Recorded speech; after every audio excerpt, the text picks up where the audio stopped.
বগুড়ার সান্তাহারে ৯টি বগি লাইনচ্যুত হওয়ায় ঘটনার প্রভাব পড়েছে উত্তরবঙ্গগামী অন্য ট্রেনগুলোতেও।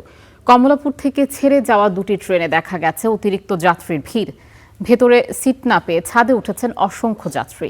নীলসাগর এক্সপ্রেস ট্রেনটি উদ্ধার কাজ শেষ না হওয়ায় ওই রুটের যাত্রীদের জন্য বিকল্প হিসেবে ট্রান্সশিপমেন্ট পরিকল্পনা নিয়েছে বাংলাদেশ রেলওয়ে। রেল যোগাযোগ স্বাভাবিক না হওয়া পর্যন্ত যাত্রীরা ট্রেন পরিবর্তন করে গন্তব্যে পৌঁছাবেন। পঞ্চগড় এক্সপ্রেস ও একতা এক্সপ্রেস দুটি ট্রেন দিয়ে ঢাকা পঞ্চগড় ঢাকা ট্রান্সশিপমেন্ট হবে। দ্রুতযান ও একতা ট্রেন দুটিও ঢাকা পঞ্চগড় ট্রান্সশিপমেন্ট হবে। তবে অনেক যাত্রী এরই মধ্যে রাজধানী ছেড়ে যাওয়াতে অন্য প্রান্ত আন্তনগর ট্রেনে বাড়তি চাপ কম। সকাল থেকে এ পর্যন্ত বেশিরভাগ ট্রেনই সময় মতো ছেড়ে গেছে। চিলাহাটিগামী পঞ্চগড় এক্সপ্রেস ও চট্টগ্রামগামী মহানগর এক্সপ্রেস দেরিতে ছেড়েছে। তবে ট্রেনের ছাদে উঠতে বাধা দিতে তেমন কোনো উদ্যোগ রেলওয়ে কর্তৃপক্ষের নেই।